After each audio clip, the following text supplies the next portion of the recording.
Myths are not stories that are untrue. Rather, they are tales that don't fit neatly into the historical record, which serve as a foundation to a culture.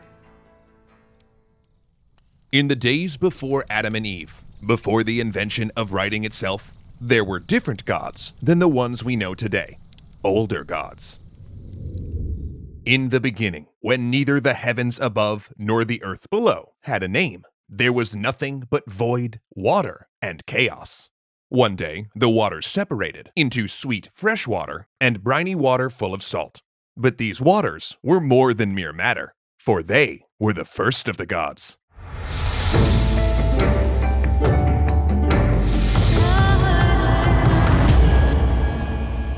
Thanks so much to Blinkist for sponsoring this episode. Want to discover the key ideas from countless books in under 15 minutes? How about absolutely free? Then stick around until after the episode to find out how.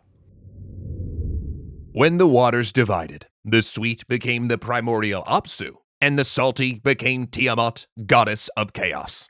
And there they floated in the void. There were no fields or marshes, no sun or stars. No other gods had been called into being, and there was no time or destiny. But then, in a divine flash of creation, Tiamat and Apsu combined once more, and from them many gods came to be.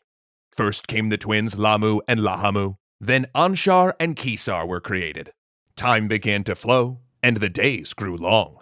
Eventually, those gods had children, and their children had children, and before long, the universe was filled with rambunctious godlings. But all this divine procreation had an unintended side effect. The young gods, it seems, were extremely loud, much louder than the silence of the void had been. So loud, in fact, that Apsu could no longer sleep at night or focus on god stuff during the day. And it was definitely getting to Tiamat as well, and she wasn't exactly the patient type. So, Apsu attempted every idea he could think of to calm the gods, but nothing seemed to work. Exasperated, and with no other options, he proposed to Tiamat that they destroy the new gods to finally have some peace and quiet. While this plan was tempting, Tiamat was hesitant to destroy their precious creations, obnoxious though they may be. No, she wouldn't allow it. And that was that. Her decision made, she left, despite the protests of Apsu. Then as Apsu stood in resignation and defeat, his advisor Mummu suggested to go behind Tiamat's back and destroy the young gods anyway. Apsu was delighted with this plan, embraced his advisor, and they set right to work, plotting the children's demise. However, someone else had been listening in on the conversation.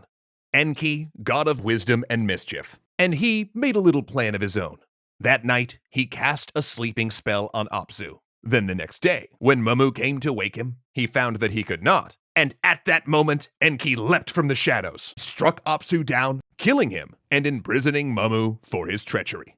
After saving his and the rest of the godlings' lives, Enki built a home out of Apsu's remains. Then before long, he and his wife created Marduk, god of the sun, whose power and splendor exceeded all other gods. But divine life wasn't all sun gods and roses. For when Tiamat found that her mate had been killed, she flew into a rage, instantly regretting not killing the young gods when she had the chance. Now they had grown too powerful, so she was only left with one choice. She would go to war against them. Tiamat ordered her most loyal advisor to serve as her champion, and presented him with the magical Tablets of Destiny, which controlled the fates that he would proudly wear as armor.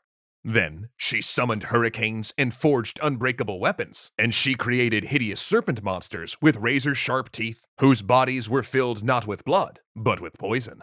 In the end, she actually created 11 different monsters to destroy her children. Fish creatures, raging hounds, great rams, and scorpion men. All were brutal and fearless. Then, the war began. Enki and the younger gods fought fiercely, but they were no match for Tiamat's storms and beasts. And just when all seemed lost for the young gods, Marduk stepped out from among the ranks and vowed to defeat Tiamat himself. The elated young gods declared Marduk their king, and he prepared himself for the upcoming battle. He slung a spear upon his back, held a club in his right hand, and hung his bow and quiver at his side. Then, being the sun god after all, he filled his body with burning flame.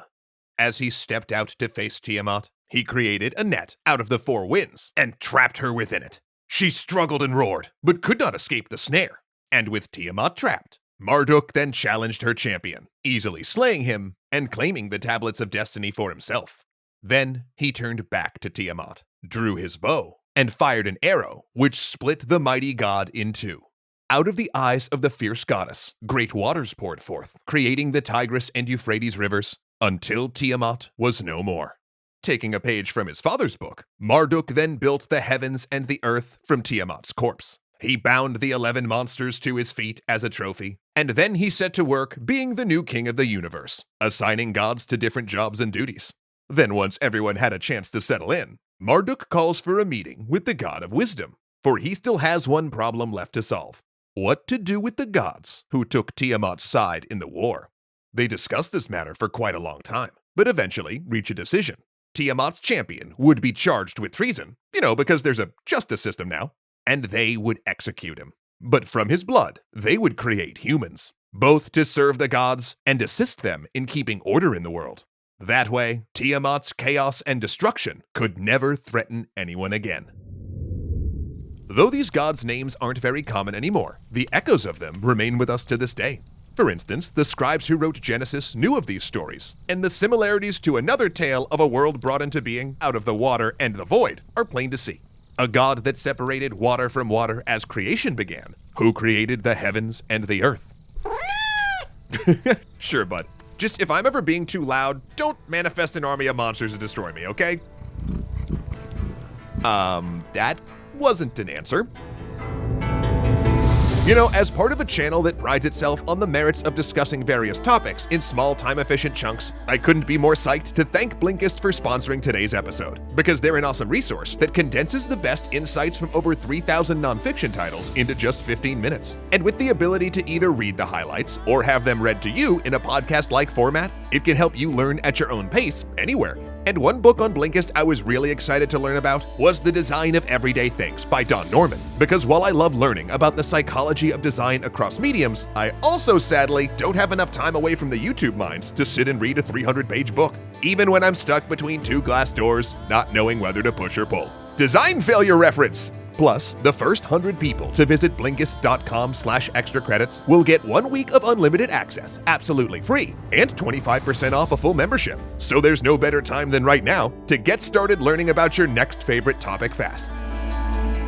Oh, I didn't see you there, Ahmed Ziad Turk, Alicia Bramble, Casey Muster, Dominic Valenciana, Gunnar Clovis, Kyle Murgatroyd, and O'Reels1. It's so nice I can thank you all in one place.